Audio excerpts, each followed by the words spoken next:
Just 6.5 months ago, I announced that I would be accepting the nomination of every terminal fact rep in New England for the esteemed position of New England Regional Vice President. I told you that over the next 6 months, I would be explaining my view and plan of how I believe New England should look.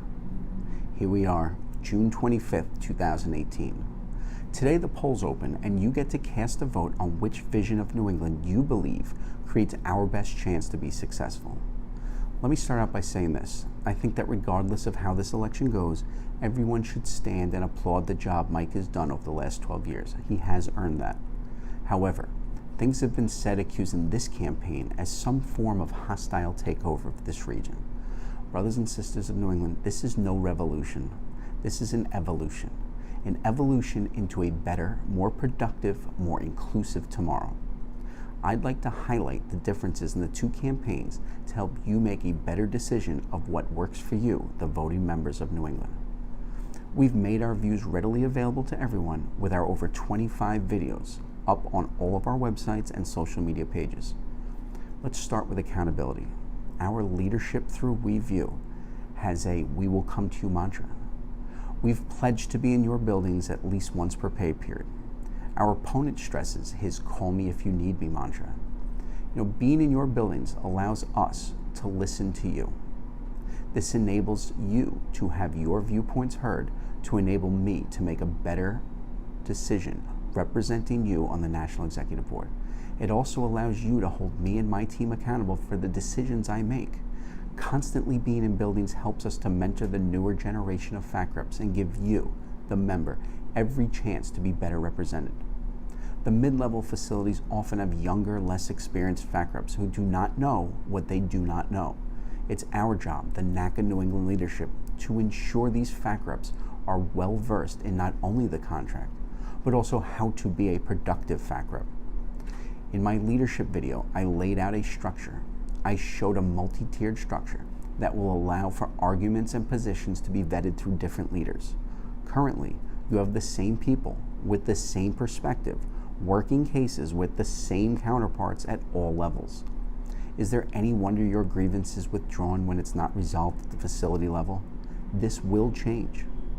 We've talked about growing our activists from the bottom up, getting more and more people involved, and not just the same people from the same area of the same facility.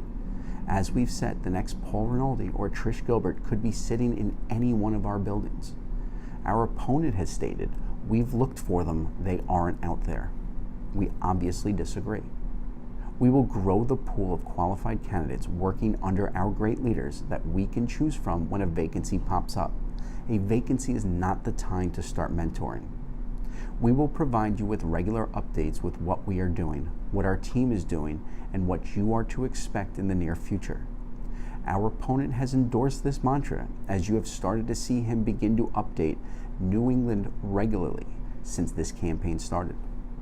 You deserve to know what we are doing. You deserve the ability to hold the RVP accountable throughout the term and not just during an election. We've expressed our desire to rekindle more region-wide solidarity events, summer barbecues, NATCA motorcycle rides, Red Sox games, just to name a few. Getting to know the voices on the other side of the headsets is necessary to grow this region. We work hard, but we need to be able to play hard sometimes too. A campaign tells a lot of how you will work if you are successful. We've kept our promise to be respectful of our opponent and every member who supports him. We have laid out a plan with our vision for the future. We were strategic in how we laid this plan out. We controlled the dialogue of this entire campaign. If we can do that in a campaign, how do you think we will do representing you with management? If you want "Call me if you need me" leadership, vote for another 3 years. If you want cost savings at the expense of your rights, vote for another 3 years. If you want the same people coming from the same areas of the same buildings doing the work on your behalf, vote for another 3 years. However, if you want leadership through We, a leadership team that wants to be connected to you, be accountable to you, and be in your buildings searching for new members to groom and mentor while fighting for your rights with the same tactical methods we used during this campaign, then I humbly ask for you to vote for me, Mick Devine, for New England Regional Vice President. thank you for your time and listening these past 6.5 months. I really appreciate it.